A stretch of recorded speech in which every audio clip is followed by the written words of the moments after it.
What exactly do you mean by watching the thinker? When someone goes to the doctor and says, "I hear a voice in my head," he or she will most likely be sent to a psychiatrist. The fact is that, in a very similar way, virtually everyone hears a voice, or several voices, in their head all the time. The involuntary thought processes that you don't realize you have the power to stop. Continuous monologues or dialogues. You have probably come across mad people in the street, incessantly talking or muttering to themselves. Well, that's not much different from what you and all other normal people do, except that you don't do it out loud. The voice comments, speculates, judges, compares, complains, likes, dislikes, and so on. The voice isn't necessarily relevant to the situation you find yourself in at the time. It may be reviving the recent or distant past, or rehearsing or imagining possible future situations. Here it often imagines things going wrong and negative outcomes. This is called worry. Sometimes this soundtrack is accompanied by visual images or mental movies. Even if the voice is relevant to the situation at hand, it will interpret it in terms of the past.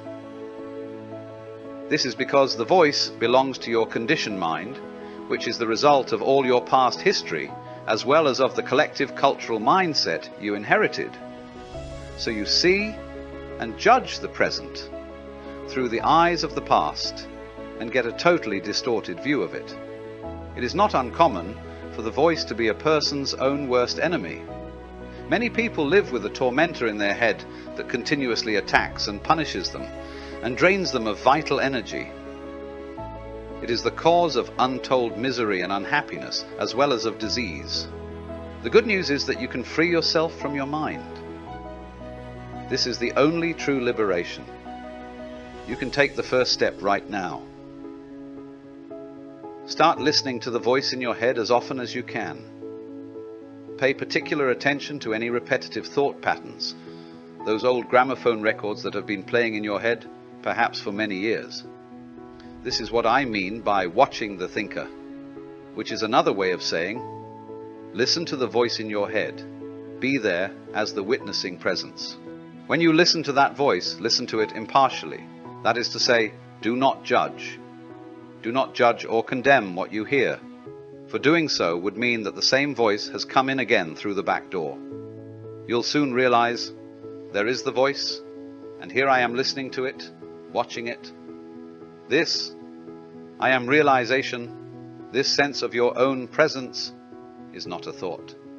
It arises from beyond the mind. So when you listen to a thought, you are aware not only of the thought, but also of yourself as the witness of the thought. A new dimension of consciousness has come in. As you listen to the thought, you feel a conscious presence, your deeper self, behind or underneath the thought, as it were. The thought then loses its power over you and quickly subsides, because you are no longer energizing the mind through identification with it. This is the beginning of the end of involuntary and compulsive thinking. When a thought subsides, you experience a discontinuity in the mental stream, a gap of no mind. At first, the gaps will be short, a few seconds perhaps, but gradually they will become longer. When these gaps occur, you feel a certain stillness and peace inside you. This is the beginning of your natural state of felt oneness with being, which is usually obscured by the mind. With practice, the sense of stillness and peace will deepen. In fact, there is no end to its depth. You will also feel a subtle emanation of joy arising from deep within, the joy of being. It is not a trance-like state, not at all. There is no loss of consciousness here. The opposite is the case. If the price of peace were a lowering of your consciousness, and the price of stillness a lack of vitality and alertness, then they would not be worth having. In this state of inner connectedness, you are much more alert, more awake than in the mind-identified state. You are fully present. It also raises the vibrational frequency of the energy field that gives life to the physical body. As you go more deeply into this realm of no mind, as it is sometimes called in the East, you realize the state of pure consciousness. In that state, you feel your own presence with such intensity and such joy that all thinking, all emotions, your physical body, as well as the whole external world, become relatively insignificant in comparison to it. And yet this is not a selfish but a selfless state. It takes you beyond what you previously thought of as yourself. That presence is essentially you, and at the same time, inconceivably greater than you. What I am trying to convey here may sound paradoxical or even contradictory, but there is no other way that I can express it.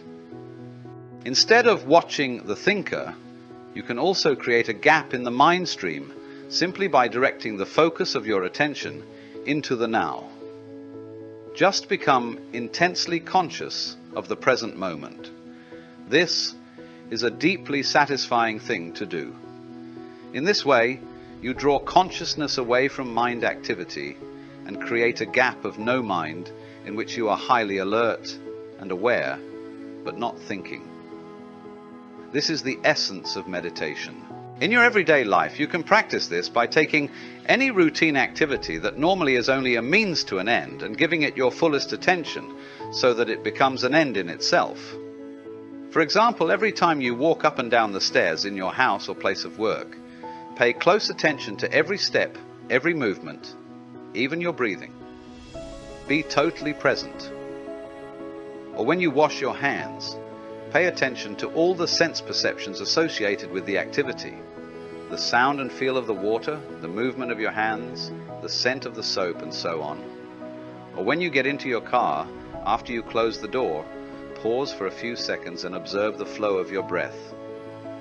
Become aware of a silent but powerful sense of presence. There is one certain criterion by which you can measure your success in this practice: the degree of peace that you feel within.